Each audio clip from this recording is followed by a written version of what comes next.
राजपत्नी गुरोर्पत्नी मित्रपत्नी तथैव च पत्नी माता स्वमाता च पंचेता मातरः स्मृता। इस श्लोक में चाणक्य ने 5 माताओं का वर्णन किया है कि मनुष्य की 5 माता होती हैं और वो कौन कौन सी हैं। राजपत्नी, राजा की पत्नी माता होती है, माता की तरह होती है। गुरोर पत्नी, गुरु की पत्नी भी माता होती है। मित्र पत्नी तथैव च, और मित्र की पत्नी भी माता के समान ही होती है। पत्नी माता, पत्नी की माता भी माता होती है, और स्वमाता च, और अपनी माता तो माता होती ही है। तो ये 5 प्रकार की माताएं कही गई हैं। इनके कथन में चाणक्य का बहुत ही गूढ़ और पवित्र भाव छिपा हुआ है। कोई सहृदय और विचारवान ही उस भाव तक पहुंचने की कोशिश कर सकता है। यह एक विशिष्ट आचरण निर्देश है। इसमें कहा गया है कि मनुष्य को राजा की पत्नी, गुरु की पत्नी, मित्र की पत्नी, सास एवं अपनी माता, इन 5 को एक ही समान समझना चाहिए और इसी रूप में इनका स्मरण भी करना चाहिए। अनेक प्राचीन विद्वानों ने पर नारी को, जिसमें पत्नी को छोड़कर सभी नारियां आ जाती हैं, माता ही मानने के लिए कहा गया है। जैसे पहले भी एक श्लोक आया है, मातृवत परदारेषु, कि दूसरे की पत्नी में माता के समान, माता की तरह। और चाणक्य ने यहाँ इस निर्णय में, नियम में थोड़ी सी ढील दी है।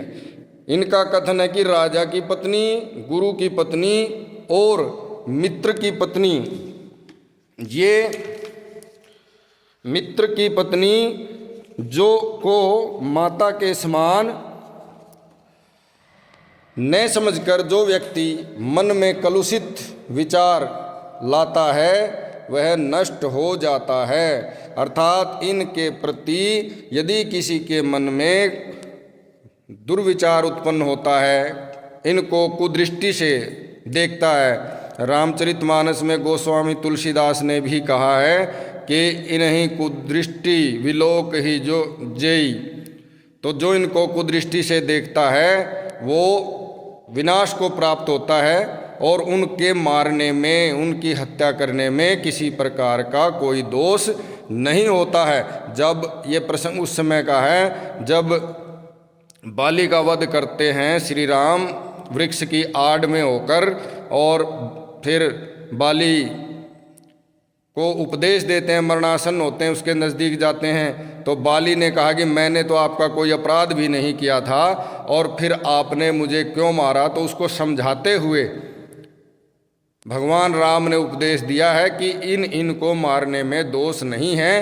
तो उनमें एक यह भी है कि जो मित्र की पत्नी या छोटे भाई की पत्नी से दुराचार करता है या उनको दूसरे की स्त्री को कुदृष्टि से देखता है, उनके मारने में कोई दोष नहीं होता। ऐसा श्री राम जी ने बाली को बताया। और बाली को क्या बताया, ये प्रजा मात्र के लिए उपदेश है। युग युगांतर तक आने वाली पीढ़ियों का ऐसा जो उपदेश है, संदेश है, वो मार्गदर्शन करता रहेगा।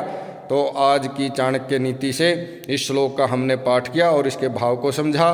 धन्यवाद। आप सभी जितने भी लोग हमारे इस प्रयास से जुड़े हुए हैं, चाणक्य नीति के उपदेश के श्लोक को सुनते हैं, समझते हैं और चैनल को देखते हैं, उन सभी से पुनः निवेदन है कि ज़्यादा से ज़्यादा लोगों को आप जोड़िए और सब्सक्राइब कीजिए, ताकि गीता के, रामायण के, चाणक्य के जो सदुपदेश हैं, जो शिक्षाएं हैं, वो अधिक से अधिक लोगों को लाभान्वित कर सकें। धन्यवाद। जय हिंद, जय भारत, जय तु संस्कृतम।